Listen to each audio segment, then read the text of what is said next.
Prudence wisdom house, होशियारी हिकमत का घर। तो आज का जो सरमन बड़ा खूबसूरत है और मैं चाहूँगा आइए वर्स इसकी पढ़ेंगे और उसके बाद रेफरेंस हम इसके लेंगे। मेरे साथ खुदावन के कलाम में से निकालिए दानियल की किताब 12वां बाब उसकी 4थी आयत खुदावन के कलाम में से। लेकिन तू ऐ दानियल इन बातों को बंद कर रख और किताब पर आखिरी जमाना तक मोहर कर दे। बथेरे इसकी तफ्तीश व तहकीक करेंगे और दानिश अफजूम होगी। एक रेफरेंस खुदावन के कलाम में से निकालिए इमसाल 19 बाब उसकी 1 से 6 आयतें हम खुदावन के कलाम में से तिलावत करेंगे। हिकमत ने अपना घर बना लिया, उसने अपना 7 सतून तराश लिए हैं, उसने अपने जानवरों को ज़िबा कर लिया और अपनी मैं मिलाकर तैयार कर ली।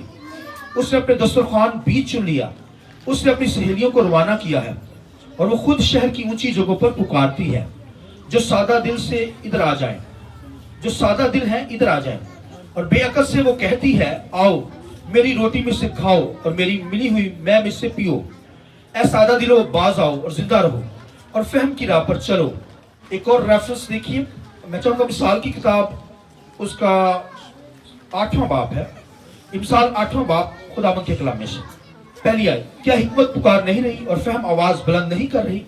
वो राह के किनारों की ऊंची जगहों की चोटियों पर जहां सड़कें मिलती हैं खड़ी होती है और फाटक के पास शहर के मदखल पर यानी दरवाजों के मदखल पर वो जोर से पुकारती है। और इसी की 12वीं आयत सुनिए, पढ़िए मेरे साथ 12वीं आयत। मुझ हिकमत ने होशियारी को अपना मस्कन बनाया है और इल्म और तमीज को पा लेती हूँ। खुदावंद का खौफ बदी से दावत है। खुदावंद के पाक कलाम के पढ़े सुने जाने पर खुदावंद की बरकत हो।